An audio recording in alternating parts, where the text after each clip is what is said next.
I'm very happy to be here. I'm looking forward to meeting with people around this table. These are the people who keep Rhode Island safe, whose agents and deputies, assistants take the risks every single day.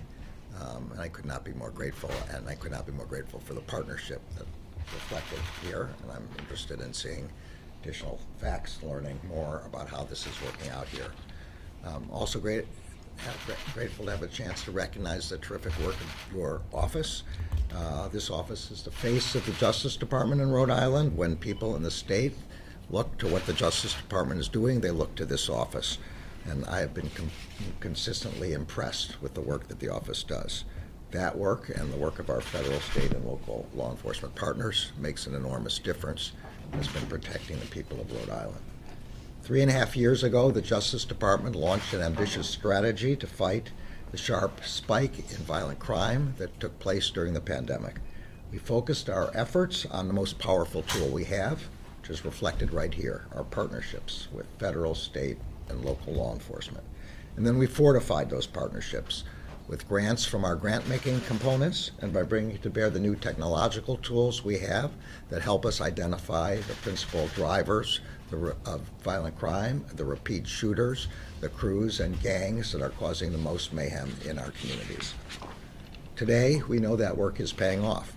Statistics released by the FBI last week show an historic drop in homicides last year and one of the lowest levels of violent crime in 50 years. And statistics released by the FBI this week show that that trend is continuing. This update shows that violent crime has continued to decline considerably in the first half of 2024 compared to the same time last year, including a further 10% drop in violent crime and a 22% drop in murder. But we know that progress in many communities is still uneven, and of course, there is no level of violent crime that is acceptable. That's why the Justice Department is continuing to work with our partners here in Rhode Island to continue our fight against violent crime, disrupt drug trafficking and violent firearms traffickers, and keep communities in this state safe. For this office, just 2 weeks ago, that meant announcing a partnership with ATF, the cities of Pawtucket, Central Falls, and Woonsocket to use federal authorities to prosecute domestic abusers for gun crimes and to keep firearms out of their hands. In July, this office partnered with the FBI, the ATF, the Department's National Security Division, 4 other U.S. attorneys' offices, the Naval Criminal Investigative Service, and the Department of Homeland Security to secure the sentence of 3 men. Those men conspired, prepared, and trained to attack America's power grid to advance their white supremacist aims. That same month, this office worked with the U.S. Postal Inspection Service and members of the Rhode Island High-Intensity Drug Trafficking Area Task Force to secure a 10-year sentence for a co-leader of a drug trafficking organization that imported more than 100 kilograms of cocaine into Rhode Island. In June, this office charged 2 individuals in a murder-for-hire conspiracy targeting 2 federal prosecutors and a federal witness. No prosecutor should ever fear violence for doing his or her job, and no witness should ever fear violence for telling the truth. The Justice Department will prosecute these disturbing crimes whenever and wherever they occur.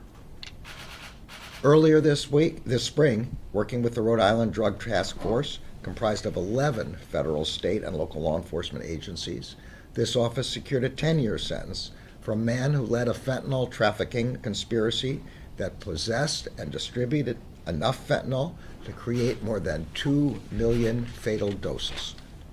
And earlier this year, this office worked with ATF, the North Providence Police Department, and the Rhode Island State Fire Marshal's Office to charge a man who allegedly set multiple fires around the exterior of the Shiloh Gospel Temple, a predominantly black church.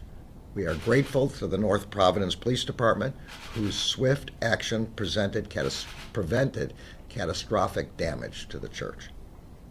In addition to using our investigative and prosecutorial capabilities, we are also committed to using our grant-making capabilities to invest in public safety.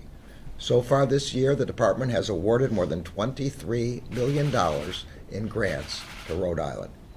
These funds will help law enforcement agencies in Rhode Island hire more officers, prevent and combat violent crime and drug trafficking, and improve services for survivors of domestic and dating violence, sexual assault, stalking, and other crimes. We remain committed to providing our law enforcement and community partners with the resources they need to protect their communities.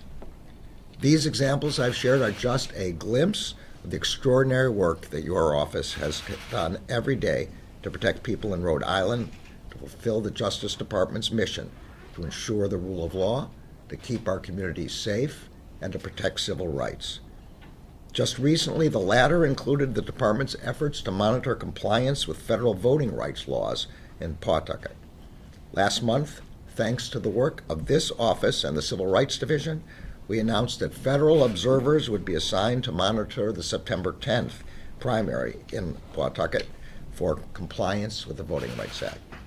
This comes after a federal court approved a consent decree earlier this year to resolve the department's Voting Rights Act claims regarding the availability of election assistance and materials in Spanish for Spanish-speaking voters with limited English proficiency.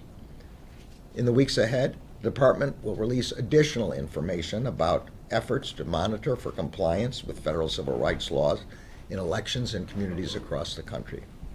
Additionally, guidance documents and other voting resources are available on the Justice Department's website to explain your right to vote. The right to vote is the cornerstone of our democracy. It is the right from which all other rights derive. There are many things up for debate in the United States. One of them is not the right to vote. That right must not be up for debate. The Justice Department will never stop working to ensure that every eligible voter can cast a ballot that counts. I'm very proud of the public servants who make up this office for the work that they do every single day to protect the rule of law, to keep our country safe, and to protect civil rights.